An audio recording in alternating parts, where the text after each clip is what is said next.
Movie enthusiast, handa na ba kayo para sa 52nd Metro Manila Film Festival sa darating na Kapaskuhan? Kung ano-anong mga aabangan, ihahatid sa atin ni Sam Martos.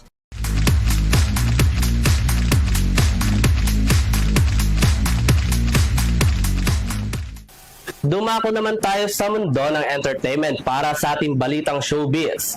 Handa ka na bang sumaya, maiyak o matakot dahil opisyal nang inanunsyo ng MMFF ang 4 sa mga bagong entry para sa nalalapit na Metro Manila Film Festival 2026. Opisyal nang inilabas ng Metro Manila Film Festival ang entry ng 4 sa first batch ng mga pelikulang kasali sa 52nd MMFF 2026. Inanunsyo mismo nila yan sa naganap na kick-off kahapon sa East Wing Atrium sa San Juan City na dinaluhan ng mga official at mayor na si Francis Zamora. Bago pa man ang announcement ng 4 na entry, present din sa naturang event at nagbigay ng kanyang performance ang Baby Dolls.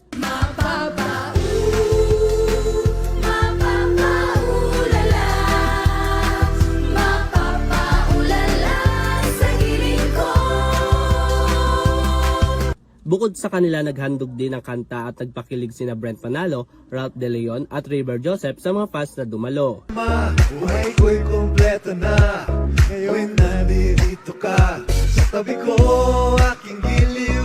Ngayong taon, mapapanood naman sa mga sinehan ang mga pelikulang nagpaiyak sa maraming Pilipino, walang iba kundi ang Second Miracle in Cell No. 7 na pinagbibidahan ni Aga Mulak. Amir, isang fantasy drama na pinagbibidahan naman ni Argus, Dennis Trillo, Will Ashley at Glyza De Castro.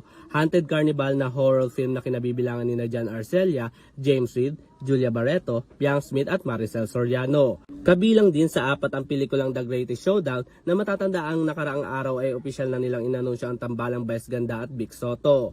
Ang MMFF ay taunang selebrasyon na pinangungunahan ng Metro Manila Development Authority o MMDA na ipinapalabas ang mga pelikula tuwing Pasko hanggang Bagong Taon. Samantala, nagsilbing host naman sa event sina Khaled Karen at Michael Sager.